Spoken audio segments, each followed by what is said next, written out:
इस मूवी को देखने के बाद आपको पता चलेगा कि कैसे दुनिया को सबसे महान फुटबॉल प्लेयर मिला। मूवी की शुरुआत में हम ब्राज़ील के एक छोटे से गांव को देखते हैं, जहां पर कुछ बच्चे जूते पॉलिश कर रहे होते हैं और अपना काम खत्म करने के बाद वो एक साथ मिलके फुटबॉल खेलने लगते हैं, क्योंकि ब्राज़ील का सबसे लोकप्रिय खेल फुटबॉल ही होता है। उन सब बच्चों में से एक बच्चे का नाम डीको होता है और वो सभी फुटबॉल खेलते खेलते बहुत गंदे हो जाते हैं, जिसके बाद डीको अपने घर पहुंचता है और अपनी माँ से झूठ बोल देता है कि जूते पॉलिश करने के बाद वो घर ही आ रहा था, लेकिन रास्ते में वो कीचड़ में गिर गया और कपड़े गंदे हो गए। लेकिन उसका छोटा भाई माँ को सब सच बता देता है कि ये सभी फुटबॉल खेल रहे थे और कपड़े गंदे कर लिए।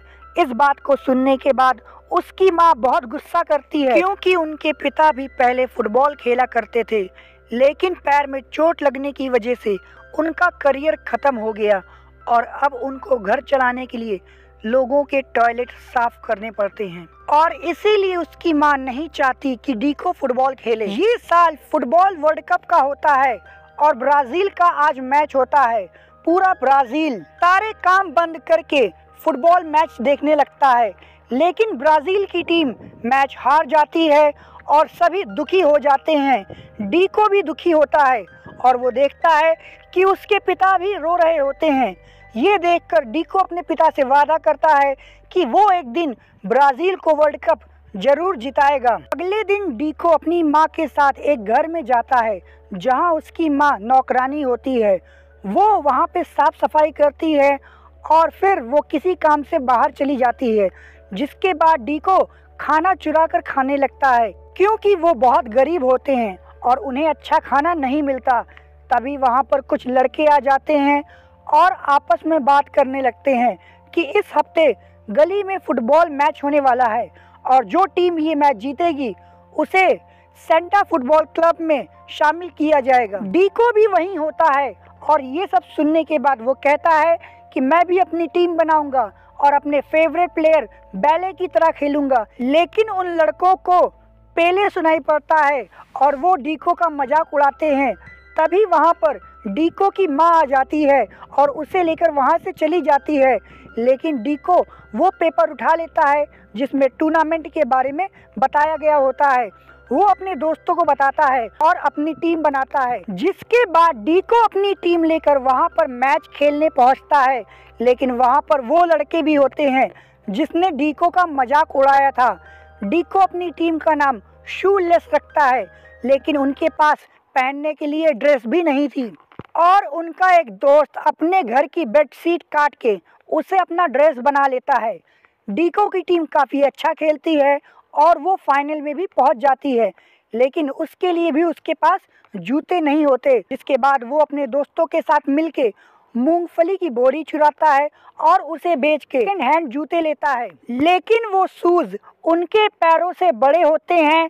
और ये सब देखकर वही लड़कों की टीम हंसती है और वो डीको का नाम पहले रख देती है और जब अनाउंसमेंट होता है तो उसे पहले नाम से ही बुलाया जाता है। ये सुन के डीको को बहुत गुस्सा आता है। कुछ देर में मैच चालू हो जाता है और डीको की टीम हारने लगती है, क्योंकि उन सभी ने ओवरसाइज जूते पहन रखे थे, जिसकी वजह से वो दौड़ नहीं पा रहे थे। डीको को ये बात जल्द ही समझ में आ जाती है और वो अपने जूते निकाल फेंकता है, जिसके बाद वो एक गोल करने में कामयाब होता है। जिसके बाद डीको अपने दोस्तों को बोलता है कि जूते उतार के खेलो यारो, तभी हम जीतेंगे। उसके बाद डीको की टीम एक पर एक गोल करती जाती है, लेकिन फिर भी वो मैच हार जाते हैं।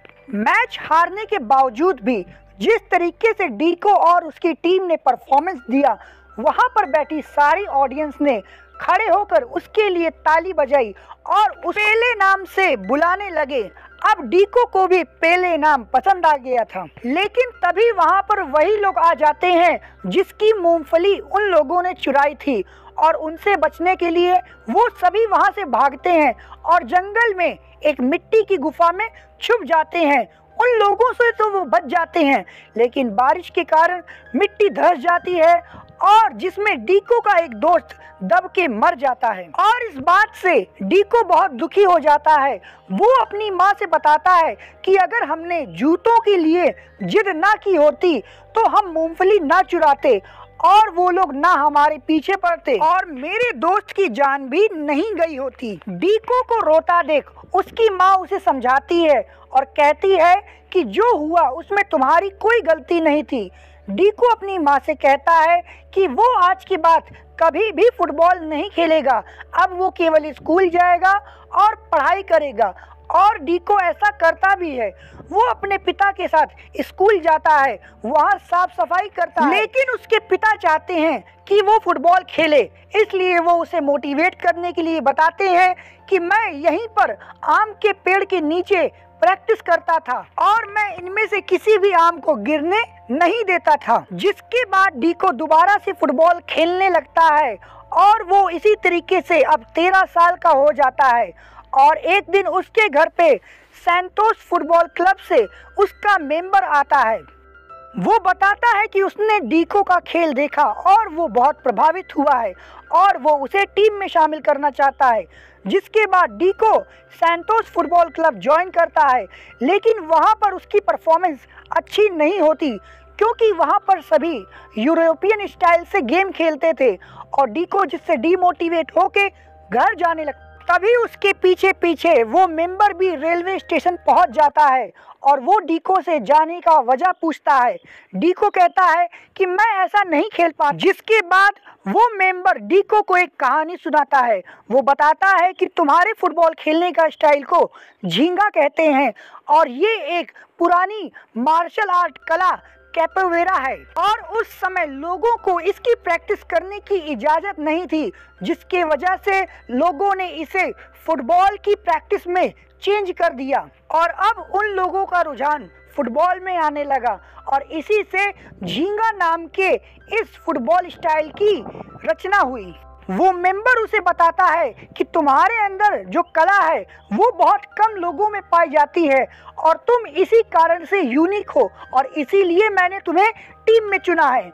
इन बातों को सुनने के बाद डीको फिर से मोटिवेट होकर टीम को ज्वाइन करता है और अब डीको अपनी स्टाइल से फुटबॉल खेलने लगता है और वो एक पे एक टीम से मैच जीतते जाता है और इसी तरीके से अब वो जूनियर टीम से निकल के सीनियर टीम में पहुंच चुका है। डीको अपनी प्रो टीम के साथ मिलके सारे टूर्नामेंट जीतते चला जाता है, जिसकी वजह से वो बहुत फेमस हो जाता है।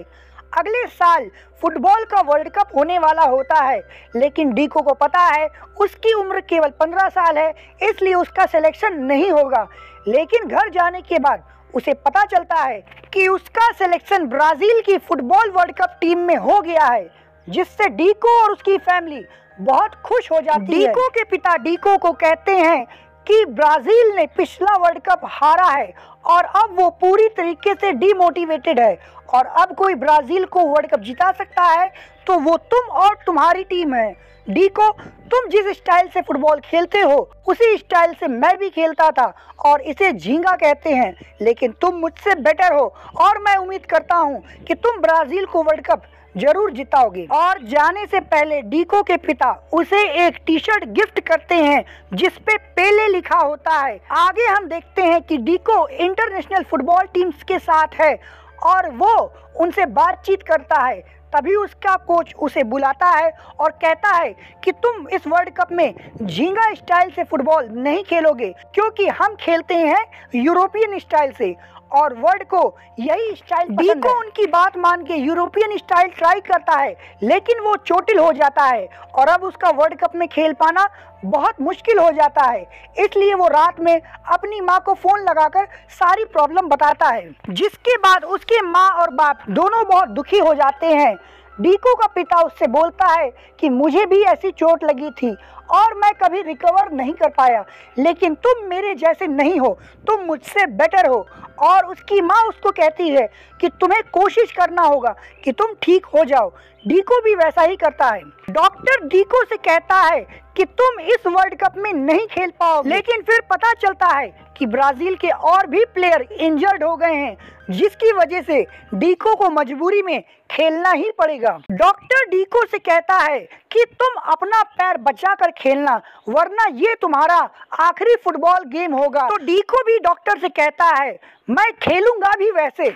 और अब डीको की टीम सेमीफाइनल में पहुंच चुकी है और उसका मुकाबला है फ्रांस के साथ। फर्स्ट हाफ तक दोनों टीम का स्कोर बराबर था, लेकिन जब ब्रेक होता है तो डीको ड्रेसिंग रूम में बैठकर ये सोचता है कि शायद वो अच्छा नहीं खेल रहा है और वो अपने दूसरे दोस्त को खेलने के लिए इनवाइट करता है, लेकिन उसका दोस्त कहता है कि मैं चाहता हूँ तुम फ्रांस को झींगा स्टाइल से खेल के हरा दो। जिसके बाद डीको पूरी तरीके से मोटिवेट हो जाता है और वो फिर फ्रांस के साथ खेलने उतरता है और बहुत कमाल की परफॉर्मेंस करते हुए झींगा स्टाइल में उड़ के वो एक फ्लाइंग किक मारता है, जिससे बॉल गोल पोस्ट के अंदर चली जाती है। और अब ब्राजील फाइनल में पहुंच चुका है, जहां उसका मुकाबला स्वीडन के साथ होता है।